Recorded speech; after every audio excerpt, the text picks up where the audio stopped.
किसान साथियों नमस्कार, मैं पुनीत सिसोदिया। किसान भाइयों, हमारी फसलों में नेमाटोड्स का अटैक काफ़ी ज़्यादा होता है, जिसमें जो रूट नॉट नेमाटोड है वो बहुत बड़े पैमाने पर अटैक करता है, बड़ी मात्रा में हमारी फसलों को डैमेज करता है। तो देखिए, आज की इस वीडियो में हम बात करेंगे एक ऐसे अच्छे कॉम्बिनेशन के बारे में जो आपकी फसलों के जड़ों के अंदर जो नेमाटोड की समस्या है उसको कंट्रोल करेगा। साथ में आप इस कॉम्बिनेशन का ड्रिंच करके आप अपनी फसलों के अंदर डैम्पिंग ऑफ को कंट्रोल कर सकते हैं। रूट रॉट जो फ्यूजियम विल्ट आता है उसको कंट्रोल कर सकते हैं। देखिए, जब हमारा पौधा छोटा होता है तो प्लांटेशन के बाद तो उसमें डैम्पिंग ऑफ की समस्या बहुत ज़्यादा देखने को मिलती है।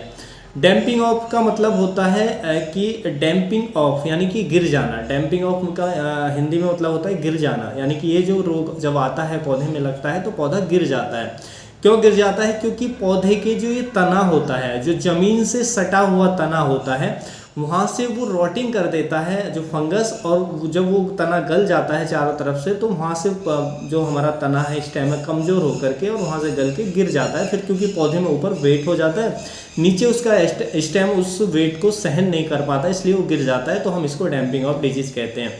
तो ये फंगस के कारण आता है।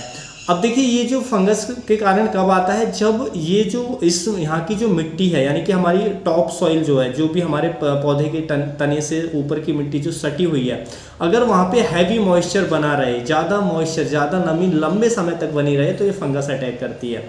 तो या आपने प्लांटेशन की है, प्लांटेशन के बाद आपने पानी दे दिया, उसके बाद फिर बारिश ज़्यादा हो गई, तो वहाँ पे लंबे समय तक मॉइस्चर बने रहने से दिक्कत आती है।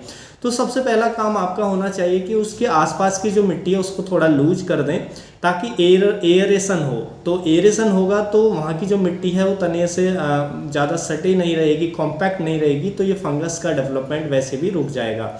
उसके साथ साथ इसी तरीके से ज़्यादा पानी के कारण रूट रॉट आता है हमारी बहुत सारी फसलों में, जड़ गलन की समस्या जिसको हम फ्यूजियम विल्ट कहते हैं, पौधा एकदम से मुरझा जाता है। तो ये समस्याएं आती हैं। या नेमाटोड्स कैसे अटैक करता है कि नेमाटोड्स फसलों की जड़ों पर क्या करेगा कि ये फसलों की जड़ों में एंटर करके और वहाँ पे अंडे देता है, जिससे गांठें पड़ जाती हैं।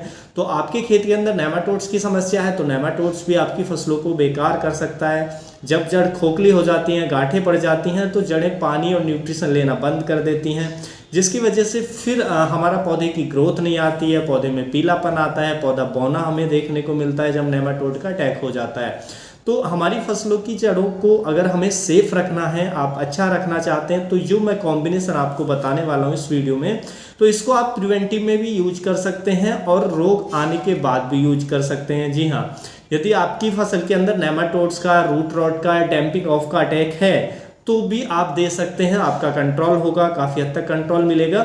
लेकिन अगर नेमाटोड्स के लिए आप कोशिश करें कि प्रिवेंटिव में ही दे दें। अगर आपके खेत के अंदर नेमाटोड्स की समस्या है तो कोशिश करें प्रिवेंट कर लें, क्योंकि नेमाटोड्स को रोका तो जा सकता है, जिन प्लांट में वो आ चुका है उसको क्योर नहीं किया जा सकता है। वही रूट रॉट में भी होता है कि जिन पौधों की जो जड़ें हैं वो गल जाती हैं, फिर वो पौधा हमारा डैमेज ही हो जाता है। तो इसलिए हम प्रिवेंट करें, या फिर आ भी चुका है एक दो पौधे में तो हम कोशिश करें तुरंत दे दें, ताकि और जो प्लांट्स के अंदर ये जो रोग है, चाहे रूट रॉट है, डैम्पिंग ऑफ है या हमारा नेमाटोड है, और पौधों के अंदर ना स्प्रेड करे, ना फैले। तो आपको ये ध्यान रखना चाहिए हमेशा। तो देखिए, नेमाटोड्स भी ये देखने को मैंने जो अनुभव किया है कि नेमाटोड्स भी जब ज़्यादा नमी रहती है, ज़्यादा मॉइस्चर रहता है, उसमें तेज़ी से बढ़ता है। जो नेमाटोड्स का अटैक है वो भी हमें तेज़ी से देखने को मिलता है। तो ज़्यादा नमी के कारण ये सब समस्याएं आती हैं, चाहे रूट रॉट हो, डैम्पिंग हो ऑफ हो या नेमाटोड्स हो, तो ये समस्या आती है। इसलिए जो हमारा ज़्यादा नमी हमें नहीं देनी चाहिए।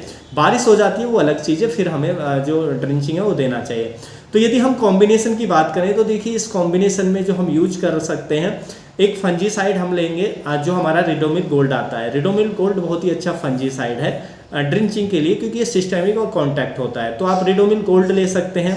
रिडोमिल गोल्ड नहीं लेना चाहते हैं या आपके पास दूसरा है जैसे साफ फंजीसाइड, जिसमें मैनकोजेब प्लस कार्बेंडाजिम होता है, आप वो भी ले सकते हैं। वो भी फ्यूजियम विल्ट यानी कि रूट रॉट में, डैम्पिंग ऑफ में अच्छा काम करता है, तो आप वो भी ले सकते हैं। एक हमारा रोको फंजीसाइड आता है जिसमें थायोफेनेट मिथाइल टेक्निकल होता है, आप वो भी ले सकते हैं। वो सिस्टेमिकली काम करता है, वो भी रूट रॉट में वो काफ़ी अच्छा काम करता है।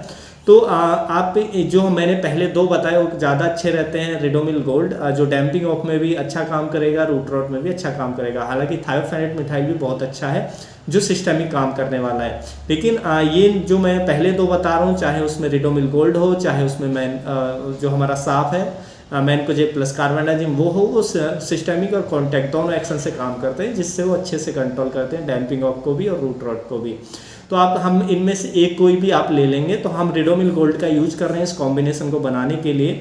तो रिडोमिल गोल्ड फंजीसाइड हमने डाल लिया है। एक टंकी के अंदर हम ड्रिंचिंग में यूज कर रहे हैं। तो एक टंकी में जो हमारा एक पैक आता है, यानी कि ये अलग अलग पैकिंग आती है इनकी छोटी छोटी, आप देखेंगे तो वो एक हम इसको डाल देंगे एक पैक को एक 16 लीटर टैंक के अंदर। 16 लीटर का है आपका, 20 लीटर का है, कोई दिक्कत नहीं है, आप एक उसमें डाल सकते हैं।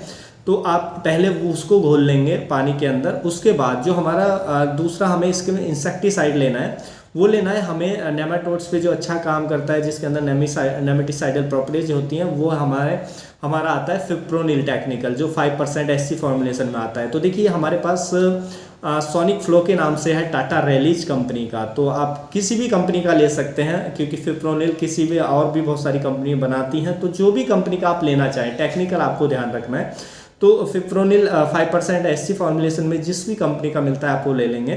तो ये जो टेक्निकल है, जो इंसेक्टिसाइड है, ये नेमाटोड्स में काफ़ी अच्छा काम करता है। इसके अंदर नेमेटिसाइडल प्रॉपर्टीज होती हैं, जी हाँ। और उसके साथ साथ आपकी फसलों में जो वाइट ग्रब की समस्या है उसको भी कंट्रोल करेगा, या रूट मैगॉट आ चुका है जड़ों के अंदर तो उसको भी ये कंट्रोल करेगा।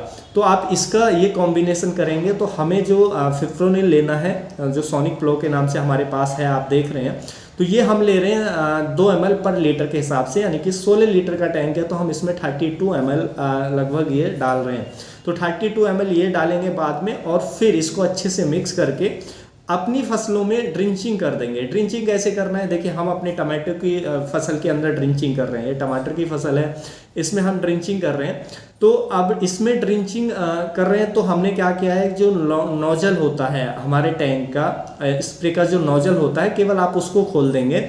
उसके बाद दवाई थोड़ी थोड़ी सी आप ड्रिंच करते चले जाएंगे। बहुत फास्ट ड्रिंच आपका हो जाएगा और बहुत इजीली ड्रिंच हो जाएगा। तो थोड़ी सी जिस तरीके से हम कर रहे हैं इस तरीके से आप ड्रिंचिंग करते अपने पौधे की जड़ों में डालते हुए चले जाएंगे। तो इस तरीके से आप ड्रिंचिंग दे देते हैं तो जो भी ये दिक्कत है वो कंट्रोल हो जाएंगी। पौधा आपका प्लांटेशन के बाद 1 मंथ का हो चुका है तो आप ये ड्रिंचिंग कर सकते हैं। अब 20 से 25 दिन का भी हो चुका है प्लांटेशन के बाद तो भी आप ये ड्रिंचिंग यूज कर सकते हैं। तो इससे आपका डैम्पिंग ऑफ जो बहुत ज़्यादा समस्या देखने को मिलती है वो नहीं आएगा। रूट रॉट आपका कंट्रोल होगा, फ्यूजियन विल्ट आपका कंट्रोल होगा, जड़ आपकी अच्छी विकसित होंगी, और जो नेमाटोड्स है उसको ये प्रिवेंट करेगा, या आ चुका है तो उसको रोकने में हेल्प करेगा। तो ये कॉम्बिनेशन काफ़ी अच्छा है, आपको ड्रिंचिंग में यूज करना चाहिए।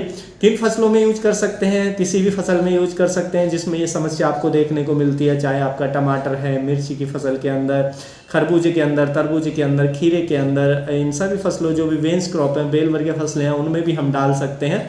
तो लगभग सभी फसलों के अंदर हम इसको ड्रिंचिंग में यूज कर सकते हैं। तो इससे जो हमारा फंगस है, सॉइल बॉर्न फंगस, वो हमारी कंट्रोल होगी, हमारे इंसेक्ट कंट्रोल होंगे, और सबसे बड़ी बात जो रूट रॉट नेमाटोड्स है वो बहुत इफेक्टिवली ये प्रिवेंट करता है, कंट्रोल करने में हेल्प करता है, जो फिप्रोनिल आता है। तो उम्मीद है जो आज की जानकारी है आपको अच्छी लगी होगी। जानकारी अच्छी लगी तो वीडियो को लाइक कीजिएगा, ज़्यादा से ज़्यादा फार्मर के साथ इसे शेयर कीजिएगा ताकि उन तक भी ये जानकारी पहुंच सके। मिलूंगा मैं आपको एक और नई वीडियो में नई जानकारी के साथ, तब तक के लिए आप अपना ख्याल रखिएगा। धन्यवाद।